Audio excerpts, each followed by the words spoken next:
अंतर है अंदर की दृष्टि का और बाहर की दृष्टि का। चरम दृष्टि हो ज्ञान दृष्टि, उससे रचना तो बिल्कुल सामने जड़, वो दूर नहीं होती। बोलो, इसलिए तुरंत समान होती है उसकी, शब्द से फौरन समान है। बोलो, तू भी सूरत स्वरूप है, रहे गुरु की लाल। तो कहते भाई तू भी तो शब्द रूप है, लेकिन जब गुरु की लाल में हो जाए तो शब्द स्वरूप हो जाए। अभी तू अलग थी, सबसे अलग हो गई थी, इसलिए शब्द रूप नहीं था। और जब शब्द रूप हो जाएगी तो हमेशा तो कहते गुरु की लाल, गुरु की शरण में तू चले जा। कौन? जो ऊपर में। और कहते हैं कि भाई वो तो कहते हैं कंज गुरु, उसी को कंज भी कहते हैं। कहते हैं कंज गुरु मिले, दर्शन हुए, वो हमको ले गए। देव गुरु से कुछ नहीं बनता, कंज गुरु से बनेगा। जो कंज को प्राप्त कर चुका है, कंज हो चुका, वही कंज गुरु है। और देव गुरु से तो देव गुरु बाहर लगाते थे, इनको देव गुरु कहते हैं। कंज गुरु अंदर भी ले जाएंगे। बड़ा अंतर है, जमीन आसमान का फर्क। ये अंधेरा हो उजाला। तो कहते हैं तेरा भी तो शब्द रूप है। अब थोड़ा जब इन चारों शरीर से निकल जाती है तो शब्द रूप हो गई। अब वो सब जगह व्यापक हो गई, सब जगह व्यापक हो जाती है। इनके अंदर भी व्यापकता है शब्द की, क्योंकि वो पर्दे के अंदर भी वो शब्द है अंदर में। फिर उस पर पर्दा पड़ गया, उस पर तो तुम्हारे लिए जज हो गया, उसके लिए तो शब्द है ही। तो शब्द स्वरूप की संग तू भी शब्द रूप हो जाए। लेकिन कैसे हो गए? गुरु की शरण में, लार में, उनके शब्द सुनने से ही शब्द रूप हो जाएगा। बोलो, नैनन में गुरु रूप है, तू नैन उघार। तो भाई नेत्रों से तो दिखाई देगा, तो नेत्र को खोल। उघाड़ने का मतलब है खोलना। कहते हैं नेत्र खोल, और जब नेत्र खुलेगा तो गुरु तुझे दिखाई देगा। नेत्रों में जब तक दृष्टि नहीं खुलती है तब तक वो चेतन प्रकाशमान गुरु रूप दिखाई नहीं देता। दृष्टि खुलेगी सामने है। बोलो, सर्वन में गुरु शब्द है, सुने गगन पुकार। और कहते हैं सूरत में तो सतलोक में भी कान थे, सतलोक में भी आग थी और सतलोक में भी नाक थी। ये तीनों चीजें वही थी। और पर्दा पड़ गया तो तीनों चीजें हैं, आग भी है, कान भी है, नाक। एक सीधा उसी सूरत से संबंध है, इसका भी संबंध अलग है, इसका भी रहता है। जब कोई पर्दा नहीं था तब निकालिस थे। तो कहते हैं कि भाई कानों में तो गुरु शब्द है, लेकिन तू बर्तन को साफ कर ले। अपना बर्तन साफ कर जिसमें तूने कूड़ा कचरा भर रखा, और वो श्रवण करने से यानी आवाज को सुनने से साफ हो जाएगा, देखने से साफ हो जाएगा, बर्तन साफ हो जाएगा। बस तू एकदम से उतर जाए तो तेरा रूप उसमें, उसका रूप तुझ में, एक दूसरे का दूसरे का। तुम उसमें देखो, वो आप देखे, दोनों का दिखाई देता। यानी मालिक का रूप सूरत में और सूरत का रूप मालिक में। वो अपना रूप देखेगी, वो मालिक अपना। विचित्र खेल है इसका। अब यह है कि जब ही समझ में आता है जब भजन करो, भजन करो तब ध्यान हो भजन। जब करो तो तीनों चीजें गोपनीय, सुमरन और ध्यान और भजन, ये तीनों चीजें अंदर की गांठ में। सुमरन भी करो सूरत से, और सूरत से ध्यान भी करो, और सूरत से भजन भी करो।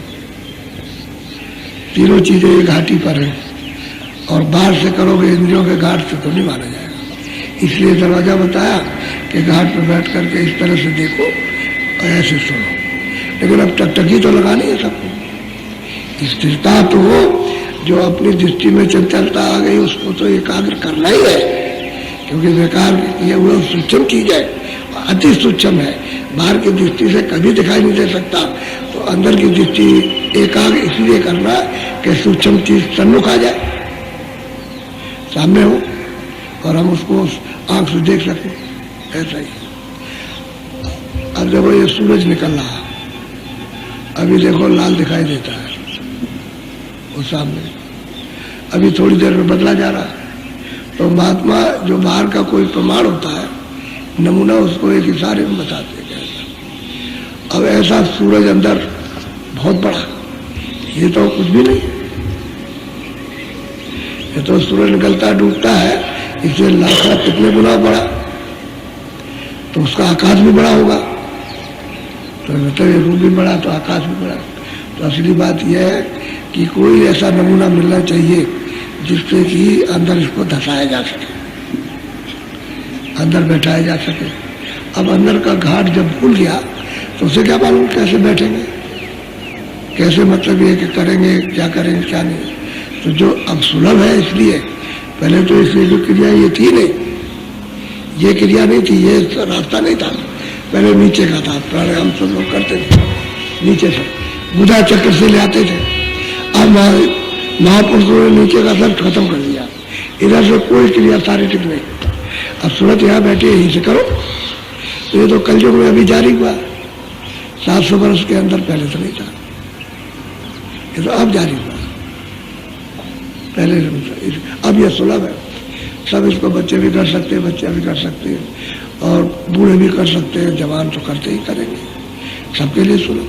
अब इधर से ध्यान को हटाना, और ये इधर जो फैला रखा है उसको ध्यान इधर ले आओ, यहाँ ले आओ, अंतर का घाट अंतर में, बाहर का घाट बाहर, तो बाहर छोड़ के अंदर में चले जाओ।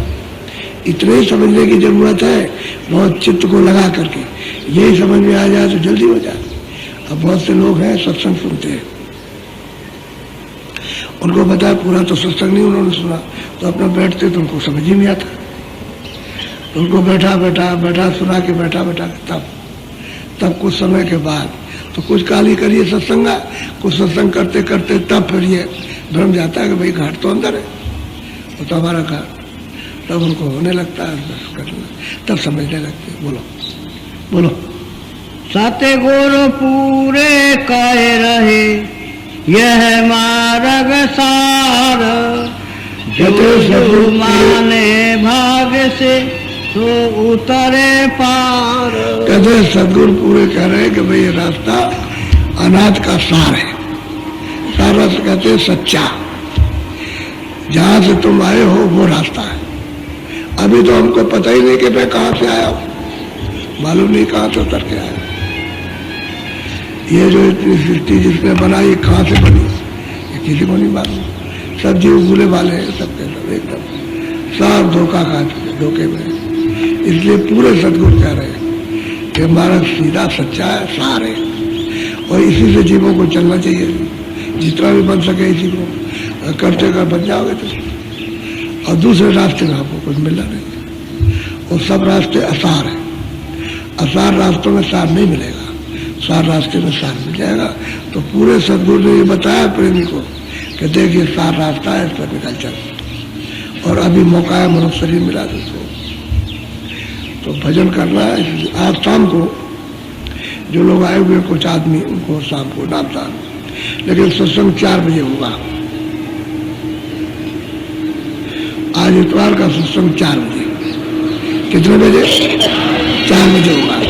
तो आपको 2-4 मिनट 5 मिनट पहले आ जाना चाहिए, क्योंकि अंधेरा हो जाएगा, फिर हम नामदान नहीं दे सकते। थोड़ा उजाला रहेगा तो समझाने में आप देखोगे भी और ठीक से सुनोगे भी, तो ठीक अंधेरा हो जाएगा, तो वो चुप हो जाती है अंधेरे में, बताने में कराने में, इसलिए उजाला रहना चाहिए। पहले तो सत्संग, और सत्संग के बाद आपको नामदान देंगे,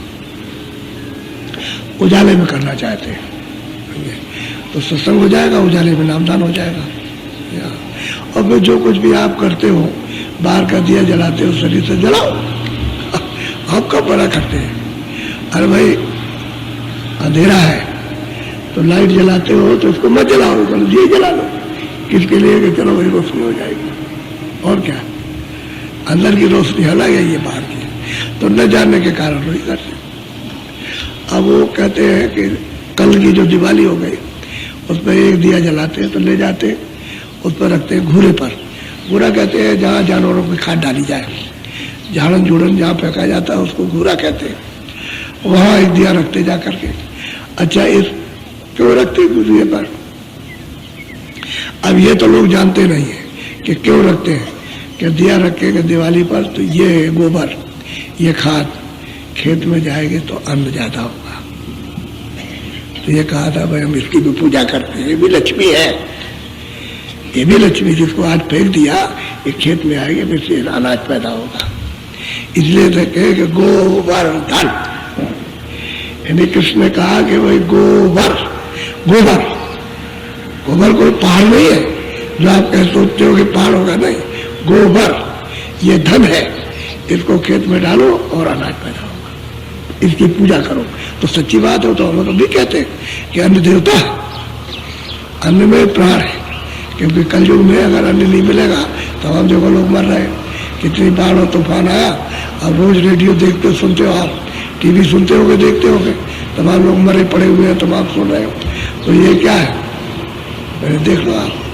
तो ये अन्न में देवता, आप अन्न के लिए तो सब पर तरस रहे, कहते हैं कोई जाए 2-4 बोरा 10 बोरा के यहाँ लूट हो जाती, उनमें आपस में मार हो जाती, लूट रहे।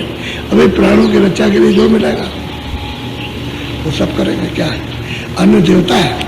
इसलिए हम यहाँ कहा करते हैं कि जितना खाना हो खाओ पेट भर के, वो हम ये नहीं कहते कि तुम भूखे रहो, लेकिन फेंको पर, एक भी दाना मत फेंको, उसकी इज्जत और कदर करो कि ये अन्न देवता है, अगर हमको नहीं मिला तो हमारे प्राण छूट जाएंगे। इसलिए कहा गोबर ये धन है, इसको खेत में डालो, इससे अनाज पैदा होगा, उससे तुम्हारी रक्षा होगी। पूजा इसलिए कराई थी, तो आप भी तो वहां पूजा करती हो उसकी गोबर की, सही बात तो ये है, लेकिन करते करते भूल गए उसको कि गोबर धन है और इसको खेत में डालेंगे तो अन्न पैदा होगा। मतलब सब चीजों का, लेकिन न जानने के कारण बस आप करते रहे, किसी ने आपको घर में समझाया तो है नहीं, तो उसको करते रहे। वो प्राचीन लोग आप वो मतलब ये सामाजिक काम हो गया कि हाँ हम इस पूजा कर रहे हैं इसलिए, ये नहीं, पूजा इसलिए नहीं की जाती, पूजा तो मतलब के लिए, वो मतलब हमेशा बनाए रहो तब तो ठीक है। ऐसे ही है अंदर का वेश, तो दिए जलाता है, वही इसलिए जलाते हो घर में लक्ष्मी आ जाए, तो कौन मना करता है, लक्ष्मी आए, कोई मना नहीं करता। लेकिन लक्ष्मी फंसो मत, लक्ष्मी पा के फंस गए तो फिर कर्म बच जाएगा, फिर आप लक्ष्मी पाओ तो उदार हो, उदार हो जाओ। महात्माओं के पास आकर तो लोगों ने कहा जागीर बेच दी, ये बेच दिया, जो उनके खजाने में था धन दौलत बांट दिया गरीबों को, और बांट करके उसके बाद में जब कुछ नहीं था, अरे भाई तो महल बेच दिया और फाके हो गए बिल्कुल, कभी एक रोटी इधर से खाई मांग के, कभी उधर से खाई, तब तो परमात्मा मिलेगा, और फिर कैसे मिलता है, और तो यही मिलता है ना भाई, तुम मतलब ये कर्म करो राज मिलेगा, और राज त्यागो भगवान मिल जाएगा, सब त्यागो तो भगवान मिलेगा। तो जिन्होंने त्याग दिया राजपाट धन दौलत, उनको मिल गया, और जो पकड़े रह गए उनको नहीं मिला, और रह गए ऐसे। तो इसलिए हम आपको मना नहीं करते, ना हम होली को मना करते, हम तो